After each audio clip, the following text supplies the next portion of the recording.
Барлықтарыңызға сәлем, құрметті достар, қалайсыздар, қалдарыңыз қалай? Бүгін сіздермен біз ас қорыту жүйесін бастаймыз. Ең алғашқы бөлімі, ең алғашқы видео бүгін ас қорыту жүйесі бойынша негізгі кіріспе айтатын боламыз. Яғни ас қорыту жүйесі дегеніміз не? Ол қандай бөлімдерден тұрады, қандай қызметтер атқарады деген сияқты. Ары қарай әрбір бөлімге жеке-жеке видео сабақ болатын болады. Себебі ас қорыту жүйесі өзіне сай күрделі болып келеді. Достар, жалпы ас қорыту, асты қорыту бізге ас не үшін керек? Біз жалпы ағзамыз ішіп жеген тағамдарымыздан тұрады. Себебі біздің ағзамыз сол белоктан, сол майдан, сол көмірсудан құралған. Дұрыс па? Негізгі. Ал біздің жейтін тағамдарымыз да осы негізгі үш компонент. Көмірсу, белок, май. Ал біздің ағзамызға сол сырттағы шикі зат ретіндегі тағамдық өнімді ағзамызға қажеттей қорытып, ыдыратып беретін осы ас қорыту жүйеміз болып табылады. Қазір оны біртіндеп талдайтын боламыз. Енді анатомиясына міндетті түрде тоқталып кетейік. Бұл онсыз болмайды біздің физиология. Ең бірінші анатомиялық тұрғыдан құрылымы бойынша ас қорыту жүйесі ауыз қуыстығынан басталады. Ауыз қуыстығында тіл, тіс, сілекей бездері бар. Құлақ алды сілекей безі, тіл асты, жақ асты сілекей бездері бар. И сол жерде тағам механикалық тұрғыдан ыдырайды. Механикалық и химиялық тұрғыдан ыдырайды, себебі тіспен біз шайнаймыз, тағамдарды майдалап тастаймыз. И сілекеймен ол ылғалданады. Ары қарай біз жұтқыншаққа өтеді тағам. Жұтқыншақтан біз жұтқыншақ арқылы ауыздағы тағамды жұтамыз. Жұты бұл өңешке түседі. Өңештен тағам асқазанға түседі. Асқазанға белгілі бір тұз қышқылы бар, пепсин бар. Соның арқасында адырап өнекелшекке түседі. Өнекелшек уже біз жіңішкешек, асқазаннан кейін жіңішкешек басталады.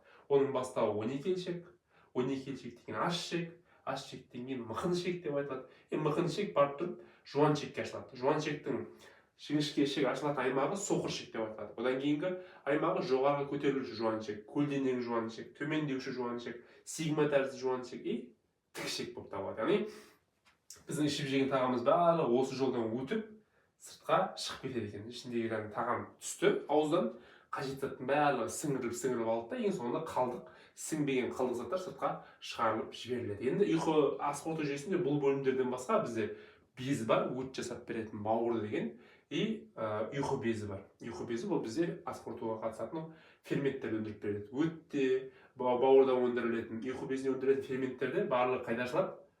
Өнекелшектің төмендегі аймағына ашылады. Сол жерде арнайы онти деген сфинктер бар.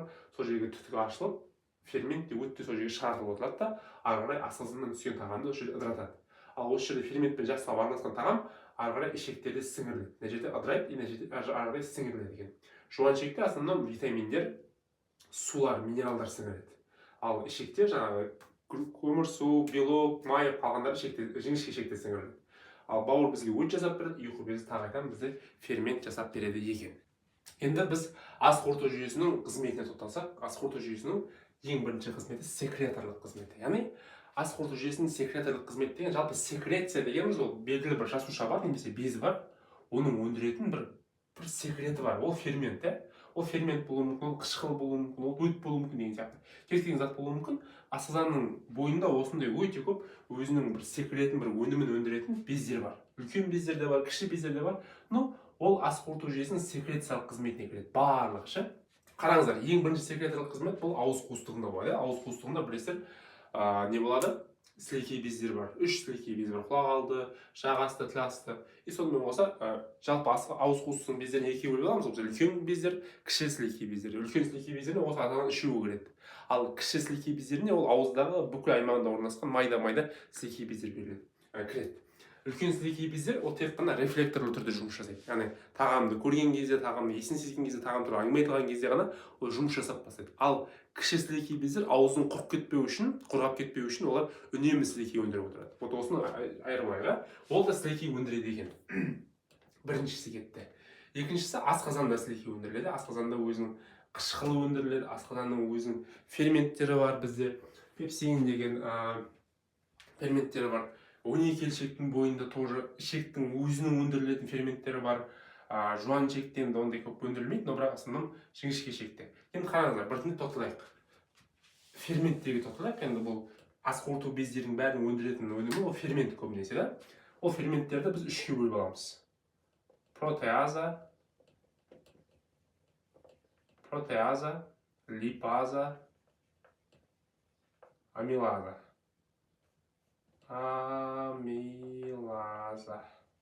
Қараңыздар, бұл ас қорыту жолдарынан өндірілетін ферменттердің топтары. Протеаза деген белоктарды ыдырататын фермент, липаза деген майларды ыдырататын фермент, амилаза деген көмірсуларды ыдырататын ферменттер. Қараңыздар, ауыз қуыстығында сілекей бездерінен қай фермент өндіріледі десеңіздер, амилаза өндіріледі деп айтасыздар. Амилаза ауыз қуыстығының сілекей безінде көмірсуларды ыдырататын фермент өндіріледі. Асқазанда протеазалық ферменттер өндіріледі. Протеазалық белоктарды ыдырататын. Қалған нелер өндірілмейді. Әрине, жаңағы емізулі уақытта, емізулі жаста балаларда асқазанда липаза да өндіріледі деп айтады. Ол бар. Анасының сүт безінің құрамында майда ыдырату үшін асқазанда липаза өндіріледі балаларда, бірақ ересектерде тек қана протеаза өндіріледі. Бұл деген сөз, ауыз қуыстығында белгілі бір деңгейде көмірсу ыдырайды, ал асқазанда тек қана ересектерде белок ыдырайды. Себебі протеазалық ферменттер ғана өндіреді. Мысалы, ертең біз қағазды жүйеге тоқталамыз. Біз тек үстіртін сіздерге бір жалпы сипаттан беріп кету үшін айтып отырмыз, қысқартып. Ал 12 елшекте протеаза, липаза, амилазалық ферменттерді өндіріледі. Әрине, ол ішектің өзінен емес, 12 елшекке түсетін ферменттер бұл. Мысалы, ұйқы безі. Ұйқы безі мына үш ферменттің барлығын өндіреді. Трипсин, липаза, амилаза деген ферменттердің үшеуін де өндіреді, и ол 12 елшекке түседі. Демек, 12 елшекте бізде не болады екен? Үш ферментте өндіріліп, тағамның үш түрі де ыдыратады. Майда, белокта, көмірсуда 12 елшекте ыдырап бастайды. И ары қарай жіңішке ішектің қалған аймақтарының барлығында мына ферменттің барлығы өндіріледі, но бірақ аз деңгейде. Ал ұйқы безінен өте көп деңгейде өндірілетін ферменттер. Ары қарай жуан ішек бізде. Жуан ішек енді біз симбиозды түрде деп айтады. Жуан ішекте жаңағыдаңыздар микрофлора бар. Микрофлора дегеніміз бұл жерде біздің ағзамызға қажетті бактериялар өмір сүреді жуан ішекте. Оны микрофлора деп айтамыз. Ертең жуан ішектің тақырыпты толығырақ айтып беретін боламыз сіздерге. Но бірақ сол бактериялар симбиозды түрде біздің ағзамызбен өмір сүреді. Симбиоз дегеніміз біздің ағзамызбен бірігіп өмір сүреді. Біздің ағзамызға ол көмектеседі, біз олардың өмір сүруіне көмектесеміз. Солай бір-бірімізге қолдау жасап, поддержка беріп өмір сүреміз өмір бойы. Олар біздермен бірге өмір сүреді жуан ішегімізде. И бұл бактерияларда белгілі бір деңгейде ферменттерді өндіріп, біздің ағзамызда тағамдарды ыдыратуға көмектеседі екен жуан ішекте. Енді қараңыздар, сонымен қоса секреторлық қызметте тағы не бар бізде? Өт бар. Өт бұл фермент емес осылай, өт. И тұз қышқылы бар. Тұз қышқылы бар. Бұл қышқыл, бұл өт. Өт сілті. Ашқылар қышқыл. Қышқылда. Асқазанда қышқыл өндіріледі. Бауырдан өт өндіріледі. Өт майлардың ыдырауына қажет, қышқыл белоктың ыдырауына қажет. Вот осындай қызметтер бар екен. Бұл секреторлық қызметтер осылай. Бәрін көріп шықтыңыздар. Секреция деген кезде осыны айтып бересіздер. Яғни белгілі бір жасуша бар, ол жасушаның өндіретін өнімі бар. Ас қорыту жолдарында ондай өнімді өндіретін жасушалар өте көп, ондай бездер өте көп. Олардың ішінде сілекей бездері, шырыш бездері, бауыр кіреді, оған ұйқы безі кіреді, қалған ішектің бойында орналасқан барлық бездер кіреді екен. Бұл асқазанның секреторлық қызметі. Бұл секрет не үшін керек? Тағамдарды химиялық тұрғыдан ыдырату үшін керек. Мысалы, қараңыздар.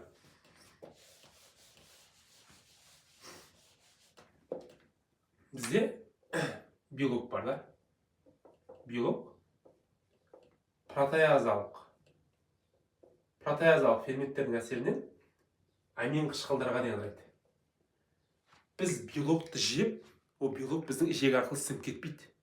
Белок қашан ферменттердің арқасында амин қышқылдарға дейін ыдырайды, сол кезде ғана ішектен сіңе алады. Себебі белок бұл макромолекула, көлемі үлкен.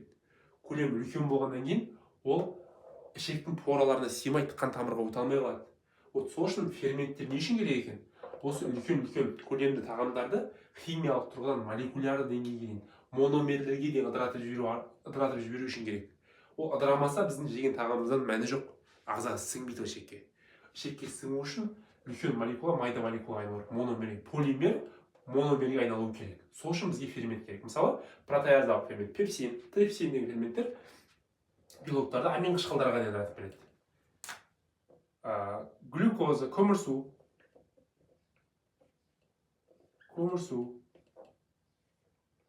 глюкозаға дейін, моносахарид қой, моносахаридке дейін ыдырайды. Моносахаридке ыдырайды. Полисахаридтер моносахаридтерге ыдырайды. Қандай ферменттердің әсерінен? Амилаза. Амилазалық ферменттер арқасында біз жеп жатқан қантымыз полисахаридтерден моносахаридтерге ауысады. моносахаридке ауысқан кезде ғана ол ішектің сіңеді екен біздің ағзамызға. Көрдіңіздер ма? Вот. амилазалық ферменттер сол үшін керек. Мына үлкен кірпішті майдалап беру үшін керек екен бізге. Химиялық тұрғыдан. Келесі майлар. Майларды бізде липазалық ферменттер глицинге және май қышқылдарына дейін ажыратып береді екен. Май қышқылдарына дейін. Яғни май деген үлкен бір полимер, оны майдалап біздің липид бар и еще өт пен липаза ферменттері қосылып майларды глицерин мен май қышқылдарына ажыратып береді. Солай мономерлерге ауысқан кезде ғана барып тұрып, бұл өнімдер біздің ағзамызға сіңеді екен ішек арқылы. Түсінікті ғой? Енді бұл жерде сіңуінде де бір қызық жағдай бар. Мысалы, көмірсу мен белок, достар, қан тамырға сіңеді. Ал майлар лимфаға сіңеді. Осы ұмытпаңыздар, аға. Біздің лимфа тамырларымыз бар. Ішекте өте көп лимфа тамырлары бар. Белоктар мен көмірсу ыдыраған кезде олар тікелей қанға сіңірілсе, майлар тікелей, майлардың барлығы емес, белгілі бір деңгейде майлар лимфа қан тамырлары сіңіп, біздің қан айналымға түседі екен. Түсінікті ғой? Себебі майлар, олар лимфофилді бір жағынан, сол себепті қан тамырының пораларына сыймайды. Сол себепті олар көлемі үлкен болғаннан кейін, ол қан тамырға емес, лимфа тамырлар арқылы біздің қан айналымға түседі. Білесіздер, лимфа қан тамыры қай жерге ашылады? Бұғананың үшбұрышына ашылады. Екі бұғананың тікелей сол жаққа ашылады екен. Ал мыналар бірден қанға түсіп, ағзаға бірден сіңіп кетеді екен. Бұл енді біз сіздерге қысқаша ақпарат, жалпы секрецияға қосымша ретінде. Келесі моторлық қызмет. Моторлық қызмет айтып тұрғандай, яғни қозғалтқыш деп айтуға болады. И моторика деп айтсақ болады. Мынау асқазан болсын, ішектің қабырғасы. Олардың бойында дөңгелек немесе циркуляторлық бұлшықтар болады. И бойлық бұлшықтар болады. Циркуляторлық и бойлық бұлшықтар болады. Енді қараңыздар, жауын құрты бар, жауын құртын білесіздер ғой. Ойлаңыздаршы, асқазанға түскен тамақ тікішекке дейін бару үшін ішек қалай жұмыс жасайды деп ойлайсыздар. Вот, циркуляторлық и бойлық бұлшықтардың арқасында, мынау ішек деп алатын болсақ, міне, тағам түсті ма, циркуляторлық бұлшықтар жиырылып бастайды. Жиырылып, былай сығып тағамды шығарады ғой ары қарай. Бүйтіп сығып тағамды, мына жер сығылады, тағам жылжиды. Көрдіңіздер ғой? Вот, циркуляторлық бұлшықтар тағамды қысып, ішектің келесі аймағында жылжыта береді, ал бойлық бұлшықтар оларды былай шайқайды. Осы моториканың арқасында тағам ішектен қозғалады и тағам ішектен сіңеді. Себебі ішінде тұрған тағамды сыққан кезде ол тағам ішектің қабырғасына жабысады. Жабысқан кезде оның ішек арқылы сіңуі күшейеді. Көрдіңіздер ғой? Бұл тағамды былай қысқан кезінде оның ішінде қысым пайда болып, бұл ішектен сіңуі күшейеді. Көрдіңіздер ғой? Моторика бірінші тағамның жылжуына қажет, қозғалуына. Екінші тағамның сіңуіне қажет екен. Оны қамтамасыз ететін бойлық және циркуляторлық бұлшықтар. Мына бұлшықтар былай жиырылады, циркуляторлық бұлшықтар былай жиырылады. Ал бойлық бұлшықтар былай перистальтика былай толқын сияқты қозғалып тағамды жылжытады екен. Вот солай тағам орнынан қозғалады и әрі қарай тағам жылжиды екен. Енді қараңыздар, ертең сіздер физиологияға келген кезде, тағамды айтқан кезде химус деген сөз көп қолданасыздар. Химус жалпы асқазанға дейінгі тағамды біз тағам деп айтамыз. Ал асқазанның тұз қышқылына түскен тағам болатын болса, оны ары қарай біз химус деген сөзбен қолданамыз. Көрдіңіздер ғой? Яғни сіздер ертең тақырып айтқан кезде не деп айтпаңдар. Тағамның жылжуы деп айтпаңдар, мен сіздерге мысал ретінде айттым. Егер ішкен тағамымыз асқазанға түскен болса, ол химус деп айтылады. Себебі асқазанның қышқылына батқан тағамды біз химус деп айтамыз. Ішекте химустың қозғалуы, ішекте химустың сіңуі деп айтасыңдар. Қозғалуы, тұрып қалуы деген сияқты. Тағам деген сөзді асқазаннан кейін қолданбайсыздар. Егер тағам асқазанға түскен болса, осыны ұмытпаңыздар. Химус деген не айтасыздар? Химус тағамның асқазан қышқылына түскен түрі. осы айтсаңыздар болады. Көрдіңіздер ғой? Міне бұлшықеттер не үшін керек, олар не үшін маңызды? Көрдіңіз, осы бұлшықеттің арқасында мына ферментке малынған тағамымыз ферменттермен жақсы араласып, ферменттер араласқаннан кейін ферменттер тағамды ыдыратады, тағам ыдырағаннан кейін еще ол бұлшықеттер тағамды қысады, қысқан кезде үлкен қысыммен ол ішек арқылы сіңуі жақсарады екен. Себебі ішектің ішкі қабырғасында өте көп ворсинкалар бар, сорушы ворсинкалар бар. Оларға ішектің бұлшықтар қысып дайындап береді де, олар бірден сорылады екен. Осы үшін бізге моторика маңызды. Барлық жерде керек достар, барлық жерде, асқазанның моторикасы бар, асқазанның моторика дұрыс болмаса, тағам дұрыс ішекке түспейді деген сияқты ғой. Тағамның жылжуы өте маңызды достар. Себебі моторика дұрыс болмаса, іш қаталау болады. Тағамда тұрып ішіміз қаталап қалады да, адам содан интоксикация, уланады, өзінің тағамына өзі уланып қалады.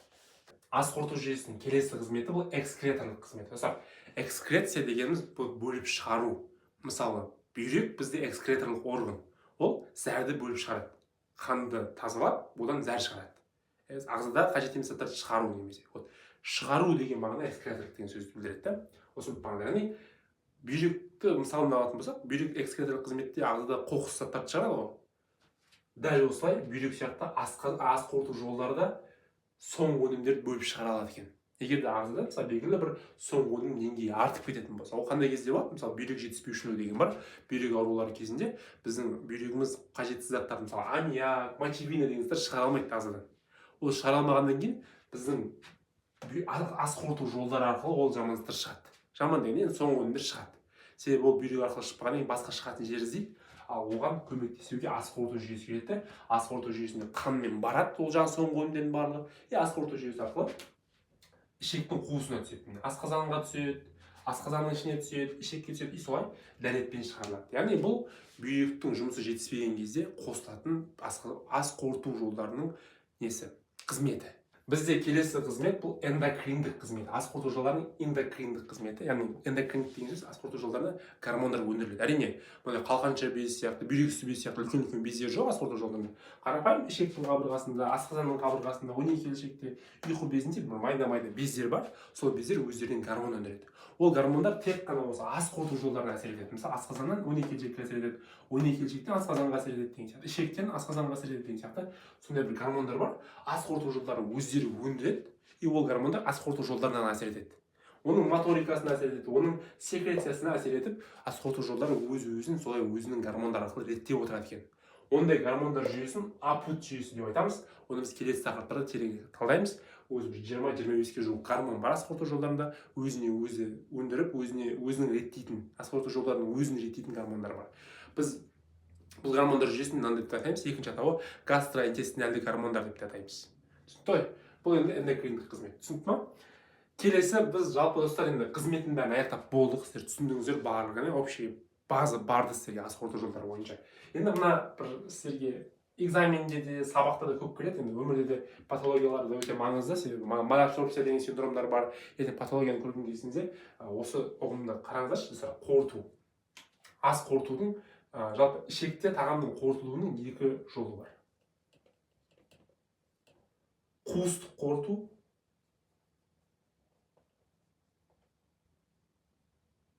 немесе контакты. Жанасып қорыту деп те айтсақ болады. Контактты қорыту, қуыстық қорыту. Бұл дегеніміз не? Біз қызметін айтып болдық достар. Бұл енді ас қорыту жолдарында тағамның қорытылу, немесе сіңірілу жолдарының ерекшелігі. Егер де тағам мысалы шайналып түсті асқазанға да, асқазаннан ішекке түсті. Ішекте тағам манағы бұлшықеттердің арқасында ыдырап, ферменттермен араласады ғой. Ол бізде асқазанның қуысында тағамның ыдырауы деп айтылады. Қуыстық ыдырау. Ал контакты немесе жанасып ыдырау деген бар. Ол былай, мысалы ішектің қабырғасы болса, ішектің қабырғасында мынандай кішкентай ворсинкалар бар. Ворсинкалар бар, мысалы үлкен осы пенистерге міне осындай ворсинка болады. Ворсинка. Макро ворсинка деп айтады. Ол ворсинканың бойында микро ворсинкалар болады. Осындай, қазір мына ворсинканың кішкентай үлкейтілген көрінісі міне. Осындай ішек, малдың ішегін көрсеңіздер көресіздер, осындай емізікшелер десе дейді ғой, сосочек дейді ғой орысша, емізікшелер бар. Сол емізікшені ворсинка деп атаймыз. Ол ворсинканың бойында осындай тағы майда микро ворсинкалар бар. Вот осы ворсинкаларда ішектің қабырғасына тағам сіңеді. Міне осы жерден тағам сіңіп қанға түседі. Міне мына жақта қан тамыры бар, лимфа бар.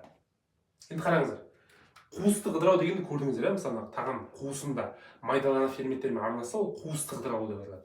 Ал контактты немесе мембраналық ыдырау деп те айтылады, жанасы ыдырау деп те айтылады. Жанасы ыдырау деген кезде сіздер уже білесіздер. Мембраналық ыдырау деп айтқан кезде уже ол осы ішектің ворсинкаларындағы микро ворсинкаларында өндірілетін ферменттердің арқасынан тағамның ыдырап қанға сіңуін айтамыз. Міне тағам ас қорыту жолдарында екі жерде ыдырайды екен, сонымен да қуыста ыдырайды екен и мембранада ыдырайды екен. Мембрананың жасуша сыртында немесе мембранада ыдырайды екен. Вот міне осылай жауап бересіздер. Бұл жерде микроворсинкалардың өзінің ферменттері бар, өзінің өндіретін ферменттері бар. Сол ферменттер тағамына микроворсинкаларға тағамның ішектің қабырғасына жабысқан кезінде сол жерден осы ворсинкалар ферменттерін өндіріп, тағамды өзіне қажет ыдыратып алып, ішке қарай сіңіріп отырады. Бұл бізде контактты ыдырау, немесе жанасы ыдырау, немесе мембраналық ыдырау деп айтылады. Ал мына жақта бұл қуысты ыдырау деп айтылады. Тағам ішектің қуысында жүрген болса. Вот достар, міне осы енді сіздерге ертең қолданыста айтылып жатқан кезінде не екенін біліп тұрсаңыздар болады. Міне тағы бір түсіндірем. Ішектің қуысында ішектің ворсинкаларымен жанасы ыдырайды. Ал мына жақта ішектің қуысында. Аты айтпаған, сол үшін қуысты қорыту деді. Ішектің қуысында ферменттермен араласады. Ал мына жақта болса ол ворсинкалардан өндірілетін ферменттермен ыдырайды. Соның арқасында ары қарай ішектен қанға сіңеді екен. Қанға сөйтіп неге сіңеді? Лимфаға сіңеді. Осымен жалпы ас қорыту жолдарына кіріспе аяқталды. Назарларыңызға көп рахмет. Келесі сабақта көріскенше.